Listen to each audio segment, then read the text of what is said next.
The outpouring of generosity has been tremendous, and we are grateful. We are working on a new system to accept donations. And when those plans are complete, we will post them online on the city's Facebook page. We are grateful.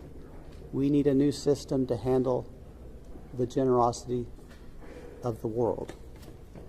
Financial donations can still go to communityfoundation.net.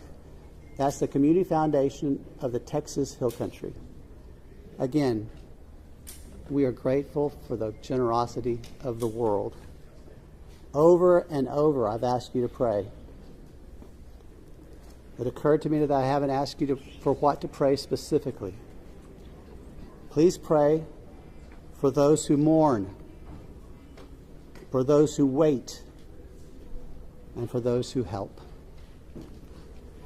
Now I'd like to call on Lieutenant Colonel Ben Baker.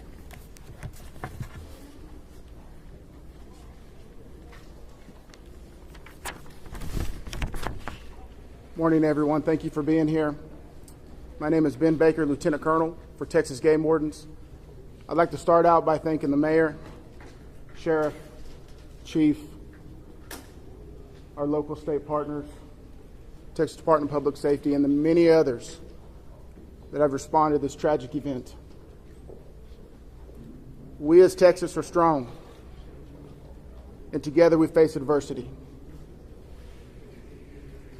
Your Texas Game Wardens responded in the early mornings of Friday to this tragic event, along with many other local and state partners.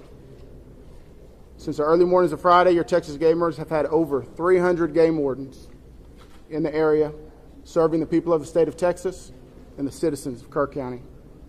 Among that, we've searched 26 river miles since the tragic event has started. We've had approximately 444 rescues, 30 recoveries. Some of our resources and assets we have dedicated to this tragic event include 2 helicopters with hoist teams, 12 drone teams, 10 K-9 units, 9 swiftwater boat crews, 15 airboats, 16 UTVs, and 169 four-wheel drive vehicles. Your Texas Game Wardens will remain here and serving the community. We just ask you to continue to pray for the victims, for the families, for your first responders, for everyone involved. We'll open it up now to questions, if anybody has any. Can you talk about how challenging it is for you guys in the mud, the big trees? What's been like the different terrain? No, thank you for that question. Extremely challenging. You know, we've got, of course, your Texas Game Wardens out there, your local, your state partners, Texas Task Force 1. We've got the National Forest Service out there. We've got A&M Forest Service. We've got numerous responders with specialized capabilities where we've got these large pile of debris. And with our K-9s and you know, when we're trying to make these recoveries, these large piles can be very obstructive. And to get deep into these piles, it's very hazardous. And those specialized teams have to go in there layer by layer because our first responders, also the safety of them is concerned. So it's extremely treacherous, time-consuming, it's dirty work, the water's still there. So we're having to go layer by layer, peeling these off to make those recoveries. What about mentally? Like, when you guys stumble across someone who may be deceased, how do you process that? Absolutely. We process it the best we can. We have professionals in place, our crisis intervention team. All the agencies have some members representing there, and officer wellness is a first responder wellness is a key component to these operations. So we're maintaining and monitoring our officer wellness, our first responder wellness.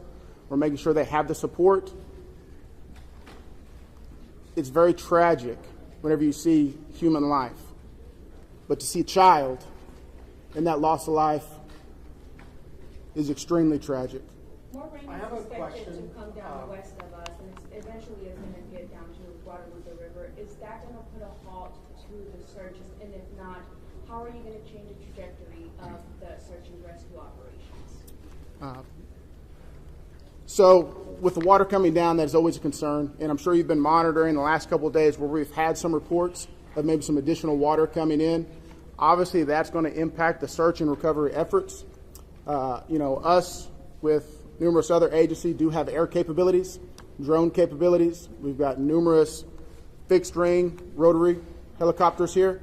So it will alter our patrol patterns and alter our searches, but it won't deter them. I have a Can you question for outline the what for specific discussions and actions were taken between the time the first flood emergency alert came in at 1:14 a.m. and then when the river first started flooding homes hours later? What were the specific actions and discussions that happened in those hours? Can you repeat that again, please? Absolutely.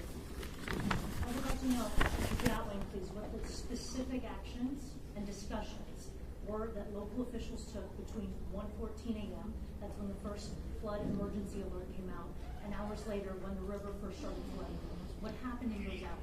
What I can tell you, when I was first notified, it was around the 4 to 5 area. One of my sergeants was in dispatch when the first calls started coming in, the actual 911 calls come in. like at 4 in the morning. It was between 4 and 5 when I got notified. Okay, but prior to that, in that 3 to 4 area, my understanding is, and we're in the process of trying to put a timeline. That's going to take a little bit of time. As I've told you several times, that is not my priority this time. There's 3 priorities. That's locating the people out there, identifying and notifying the next of kin. That is what I'm taking as my job as sheriff here to do. Okay. With all due respect, sir, I think that the community here is asking these questions. What happened? When did it happen? Was the emergency manager awake at the time? Did they push the button to issue an emergency alert? Sir, it's not that easy when you just push a button, okay? There's a lot more to that. And we've told you several times. So did it happen, sir? I can't tell you at this time, You okay? can't tell me if the emergency manager of a Sheriff, county actually issued an emergency Sheriff, alert. okay. Sheriff, who Shimon, is just give me a second. Emergency Answer the question. Operations Center? Who Let him runs answer the question. the Emergency I'll come back to you. Operations I ain't going nowhere. Appreciate it. Center? Who runs the Emergency Operations Center? We have a communication center, a dispatch, okay? We have a communication center. That's where the calls actually go to the police department, then they're forwarded to Right, us. but leading up to this, in monitoring the weather, there's, in any large city, in any state, there's an Office of Emergency Management that is monitoring the weather, that is watching and listening and getting briefings. Who was getting those briefings in this city, in this county? Who was receiving that information? And who would have ultimately made the decision to evacuate, hearing what was coming in from the Weather Service and other people? Okay, what we would have done when we get notified, okay, I'm going to tell you. You're not emergency management, though, right? The sheriff's not EOC. No, there is Who no, is I meant EOC? as the city. Yeah. So we understand you have many questions. Right. Hang on. No, I understand, but you're not gonna answer the question because that's up to the city manager and the mayor to answer those Correct. questions. County emergency. We understand you That's have the many judge. Where is questions. the judge? The judge is not here. We understand that, but right now, this team up here is focused on bringing people understand that too, home. but there are a number That's of our focus. questions that are All those leading up to questions this. will be answered, but the priority right now It seems like you're is ducking bringing the- people home. We totally understand that, and we value the incredible work that is being done by those first responders. We're seeing them out there muddy and sweaty and grinding it out day after day. But your community is asking these questions. And we will get answers. Right now, Right all of our resources are focused You should be able to to answer recovery. Who was in charge of the Emergency Operations Center at the time that was getting any briefings? Do we have another question? if any I briefings? do. I think I'd like to focus on what local people can be looking for. We're looking at some erosion in roads and safety in them traveling. What can we tell people who live here right now and what they can do in their daily lives? Should they worry about traveling on roads? Do we know anything about that infrastructure? Sure, absolutely. Jonathan Lamb, Kerrville Police Department. So we know that there's substantial road damage.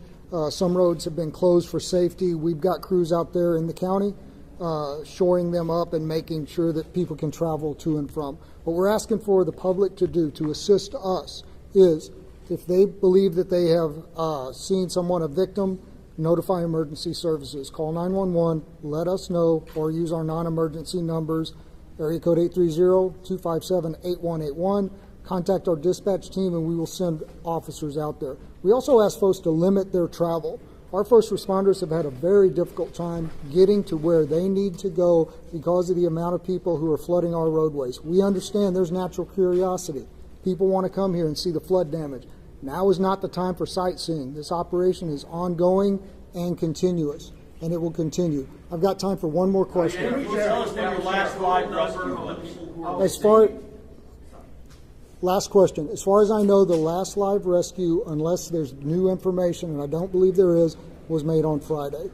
All right, I'm afraid that's going to have to do it for this morning. Can someone answer if the bodies have been released to the families, Sheriff? Excuse me. Have the bodies been released to the families? Some. I mean, they're at autopsy. How many are still missing? Do we have an estimate among the general population, not just the girls from Mystic, even just credible reports? Is it hundreds still? Is there any estimate among the general population of how many people are still missing? I've told y'all several times, it's hard to know that number. No, we don't. I know the numbers that we have found, and that's all I know. You still don't want to tell us who is All right, so we're going to continue our operations. The next time that we're going to be in front of y'all will be at 5 p.m. right back here. If there is a critical update, again, we'll provide that information to you through the contact list that you have provided to us. Thank y'all. We appreciate it.